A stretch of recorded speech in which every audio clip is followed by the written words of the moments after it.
Minnesota. It's the land of 10,000 lakes and a population that is fiercely proud of every single one of them.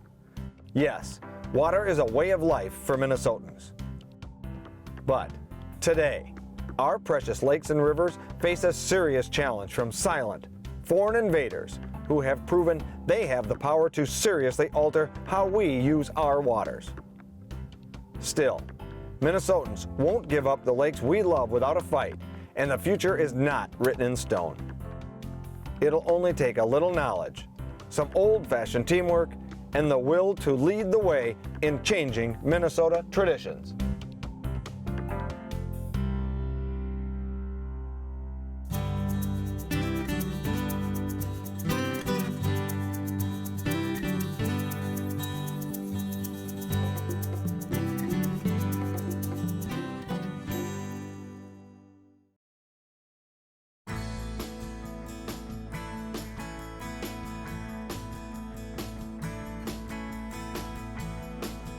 Hi everybody, I'm Chip Lear, avid angler, outdoor lover, and lifelong Minnesotan.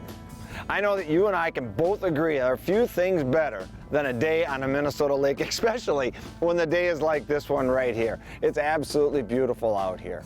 You know what? Whether we like it or not, our natural resources in Minnesota, our aquatic natural resources, have a very real threat. And that very real threat is called aquatic invasive species. And that's what this program is about. It's about that fight. It's understanding aquatic invasive species. Because to better manage an adversary like that, we need to know it that much better. We all love spending time on the water, fishing, hunting, swimming, enjoying water sports, or even just taking a leisurely cruise. We can and will continue to enjoy all those things on our beautiful Minnesota lakes. We do, however, have to change a few old bad habits. We all need to pick up our vigilance in order to protect our natural resources. In fact, there's a high-flying group on that objective right now.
I grew up doing water sports, knee boarding and water skiing and tubing. I grew up in northern Minnesota and I've been skiing since I was little.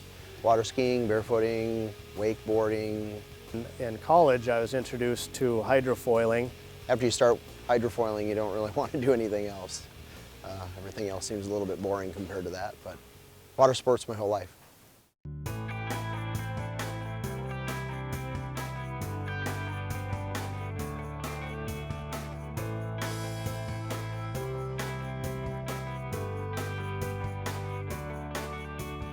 Water is, pretty much my life. I wake up in the morning, usually go to work, drop a boat in the water, go test drive it. Usually on the water at least twice a day. I'd say over 20 times a week. So.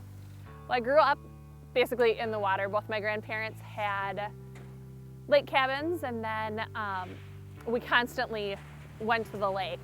So I've been skiing predominantly since I was a little kid, and then when I met my husband, we started hydrofoiling, and so that is mostly what we do now, and then when we're not hydrofoiling, also surfing.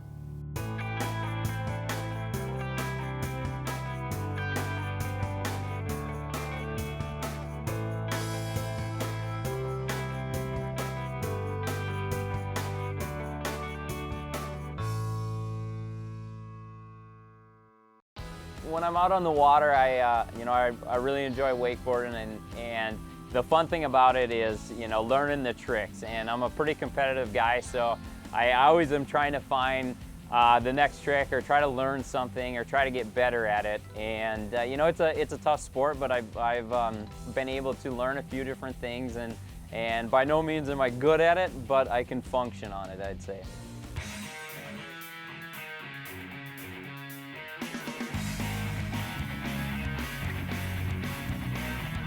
Boat hours, I probably got 30, 40 hours a summer on it. I've had summers of over 100 hours on the lake. So, I try to get out there as much as I can. As time has gone on, I've gotten busier and busier, but I still am like, man, when it's a beautiful day, you gotta get out on the lake. So I kind of drop everything and get out on the water.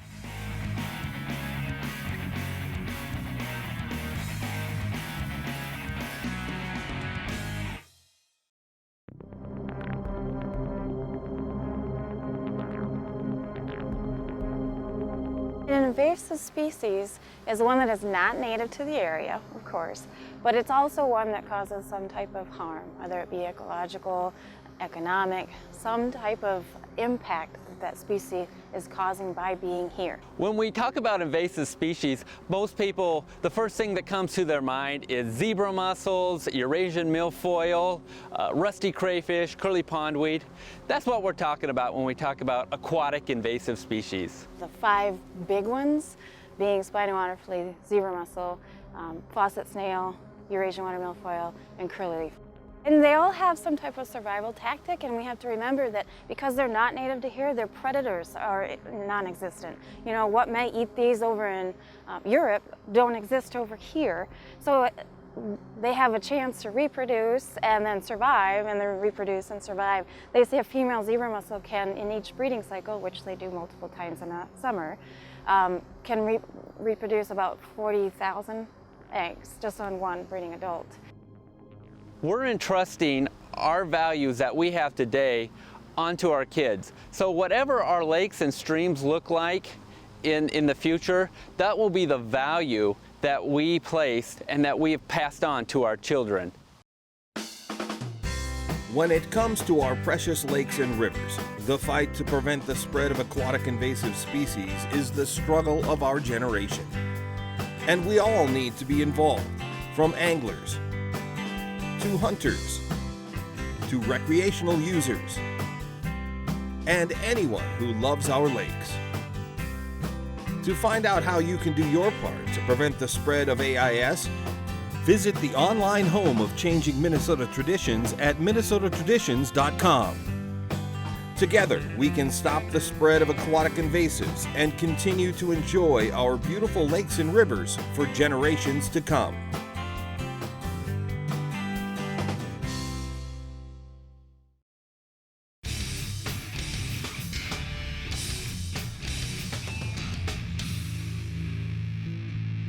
The term aquatic invasive species to me is something that's in the lake that shouldn't be there.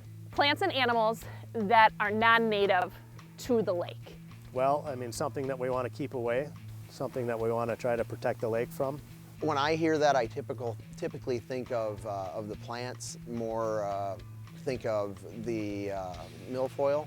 The first thing I think of when I hear invasive species, I always think of the zebra mussels and the milfoil.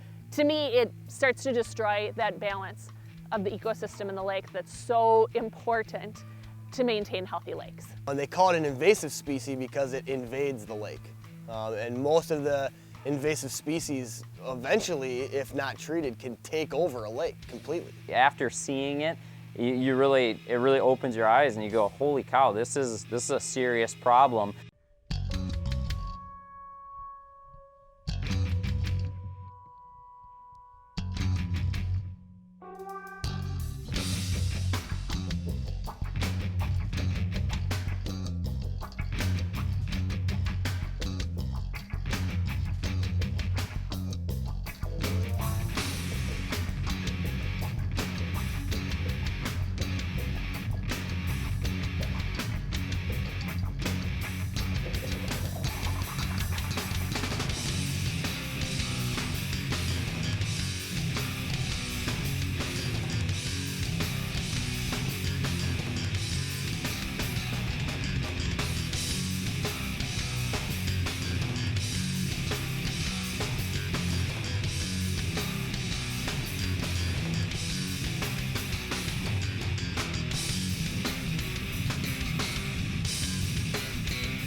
You know, I think what's unique about Minnesota is the amount of water that we have.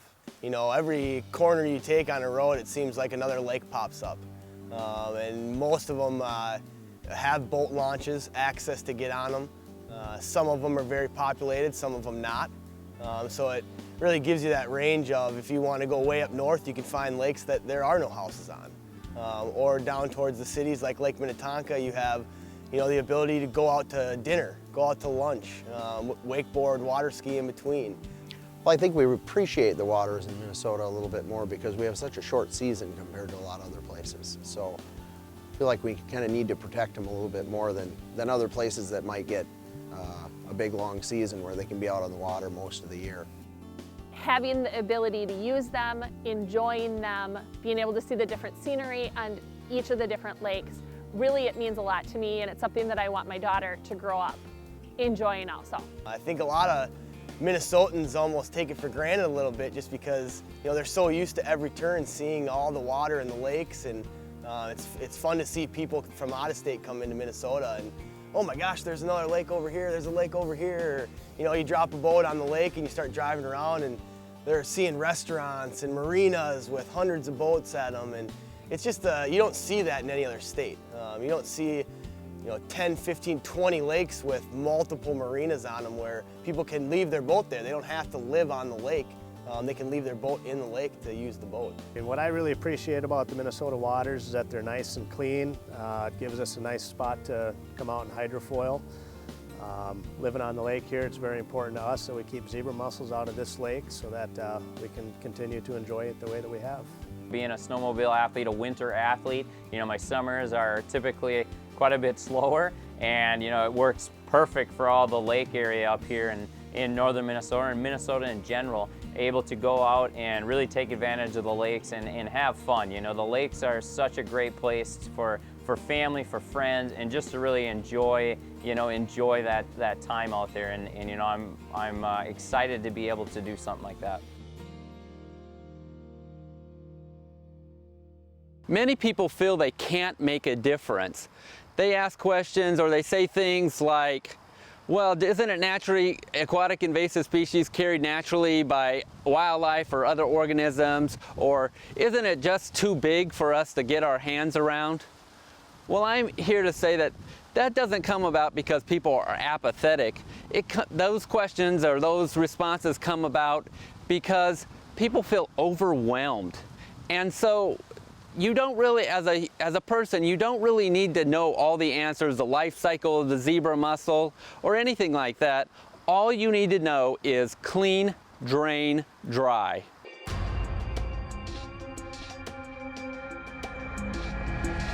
So number one, if a person finds out that their lake has an invasive, they have to be even more diligent on going through the process of cleaning, draining, drying out, decontaminating before they go to any other. And then maybe their lake association could be a bit more involved in, say, an inspection program so that, this doesn't get carried around. Nature, again, it finds its balance, and it just hasn't been here long enough, we believe, for nature to have found any balance. Some challenges are, again, people set in their ways. We find targeting maybe a younger audience. It's amazing how a young child, because they're so open to new ideas, can then start reminding, their parents or grandparents of, hey, but you shouldn't do that, and start changing that whole cultural belief system on doing these things, easing the process, making these different tasks as easy as possible for people to accomplish. Having the resources out there, like a decontamination units, I think is hugely important.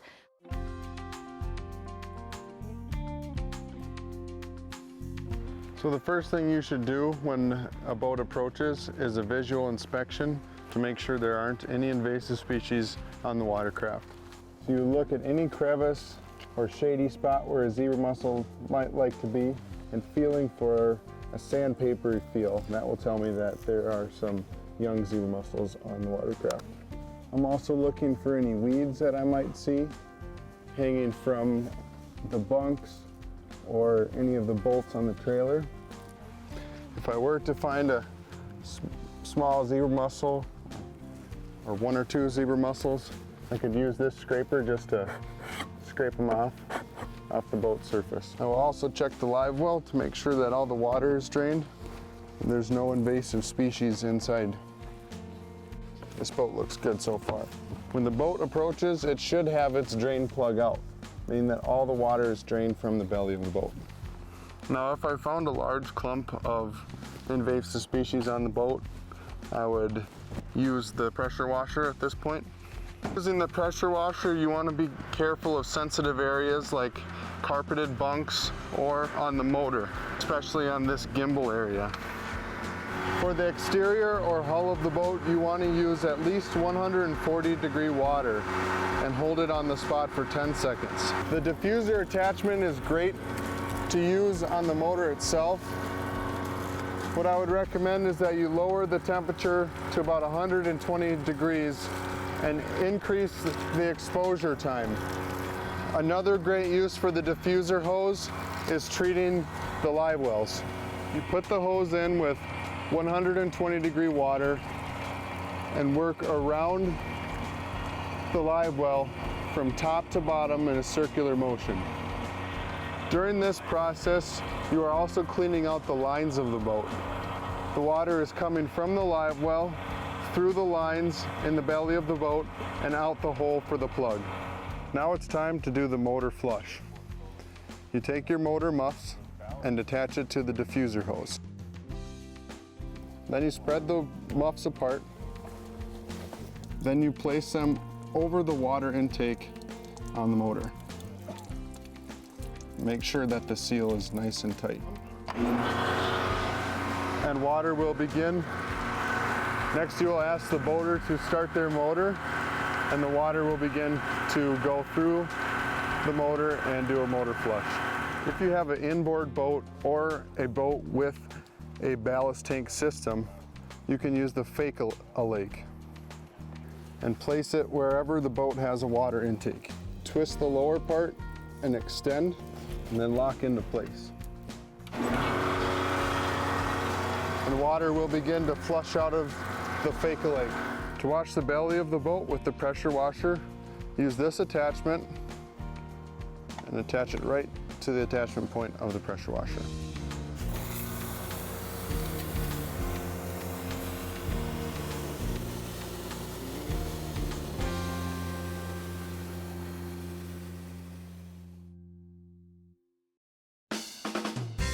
When it comes to our precious lakes and rivers, the fight to prevent the spread of aquatic invasive species is the struggle of our generation. And we all need to be involved, from anglers, to hunters, to recreational users, and anyone who loves our lakes. To find out how you can do your part to prevent the spread of AIS, visit the online home of Changing Minnesota Traditions at minnesotatraditions.com. Together, we can stop the spread of aquatic invasives and continue to enjoy our beautiful lakes and rivers for generations to come.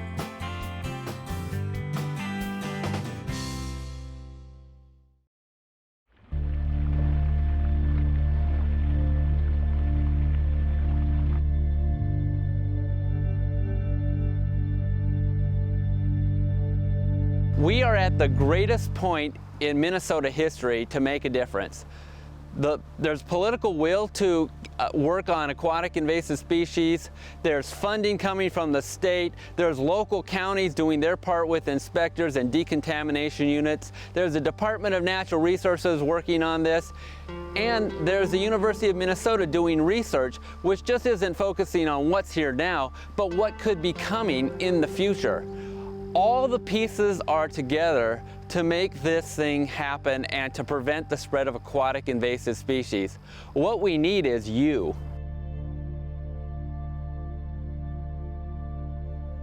Once you get invasive species in a lake, that lake becomes less desirable and affects property values, affects tourism. The whole economy really revolves around lakes, and that's a lot of Minnesota. So It's something that, you know, we all got to get on top of, and we all got to work together, because it only takes one boat going from one lake that has it into a lake that doesn't, and boom, It's huge here in Minnesota just to have, you know, nice, clean, accessible lakes, because if there's milfoil and zebra mussels, it takes away from that experience. And, you know, that's why it's so important to protect our lakes. As of right now, there is no cure for zebra mussels. There's a lot of research going on, trying to find ways to slow down their reproductive process. But as of right now, there is no cure for zebra mussels. So, you know, every single person that does the right thing and cleans their boat off is helping prevent and save Minnesota lakes, saving, you know, lakes around the Midwest. You know, as time goes on, we keep finding out more and more how it's, you know, affecting all the fish in the lake, and it's affecting the swimming, you know, people stepping on them, and, you know, the boating, everything. It really affects the lake experience in general. And, you know, if we can prevent that just by taking these small steps of making sure that your boat's clean and dry when you're transporting it, I mean, it's really worth it to do. I think everyone wants to protect our lakes and everyone enjoys using them. However, taking the time to take the steps is a responsibility that every boater has to take. And I'm not sure that everyone does do every step that is needed. There's a lot of people that really don't check their boats. There's a lot of people that will pull out and just go to any other lake that they want to, and they don't really care if they have any zebra mussels or anything on their boats. And I think we just need to educate those people and just try to get everybody to really check their boats thoroughly and be sure that you're not transporting any zebra mussels or any other invasive species. Definitely need to check for weeds to be sure we don't transport any milfoil or anything to another lake. A few pieces back here. You're supposed to leave the plug out of the boat when you transport the boat. Anytime it's going down the road, plugs are supposed to be out. Well, we'll let that drain. Another thing that might be a good idea, especially if you're in a lake with zebra mussels, would be to be sure all the ballast tanks were dry in a boat like this. The boat going uphill, this is the best way to get them all the way dry because all the drains are at the back side of the tanks. So we're gonna see if we can hit drain on these. This boat has got 4 hard tanks and as well as plug and play ballast in the rear, which means additional soft bags on top of the hard tanks. And then I've also got an auxiliary pump for a bag up in the bow as well. Total, I can run about 3,800 pounds in this the way it's set up. Very important to wash the boat with hot water. You need at least 140-degree water to kill the zebra mussels. You'd want to pressure wash the outside of the boat and the entire trailer. Try to get water into every nook and cranny on the trailer. The thing about these boats that's very tricky is that all these tanks are very hard to get them all the way dry. So you really need to get hot water into all the tanks. Minnesota DNR says that you're supposed to use these through hulls on the side of the boat and pump hot water into all these tanks to clear these lines with hot water in case there's anything in the lines. One thing they don't really talk about is the lines on the underside of the boat. When I've decontaminated this boat before, I've hooked up a fake-a-lake, which is just a contraption to get water into the boat. I've hooked that up on the underside of the boat and pumped hot water through all the lines on the bottom of the boat as well. Another thing you should do is flush the engine, the water intake on the engine with hot water, that way using a fake-a-lake also. And it's just important that you maintain at least 140-degree water to make sure you kill any zebra mussels that are in there.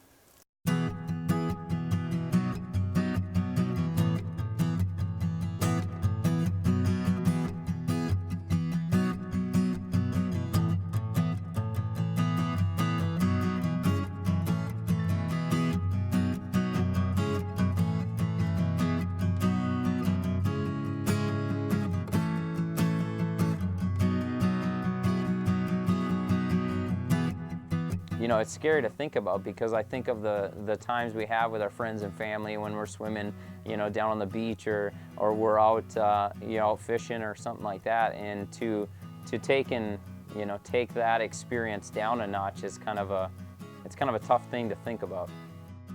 I have a 15-month-old daughter, and I want her growing up on the water.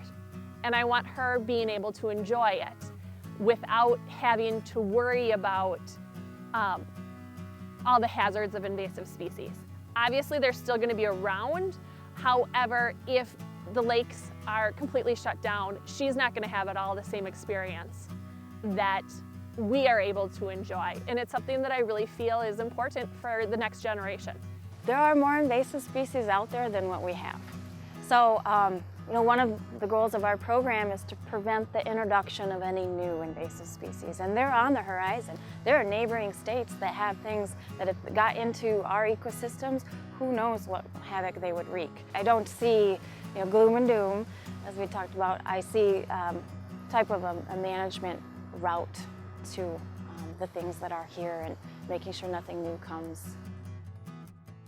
I think the thing that's really tough to kind of slow down or hopefully be able to stop the invasive species is just, people taking the time. Everyone's in a rush nowadays, and it's like, just take that time to go through the steps to prevent this. I mean, because, once all the lakes have them, you can't really go back, as far as I know. And so you kind of got this one shot to do it right. So it's just do that, and that's, I think, the problem is people are, they're either don't want to put in the time to do that, or they're in a hurry or something like that, and it gets overlooked. And it's something that you can't overlook.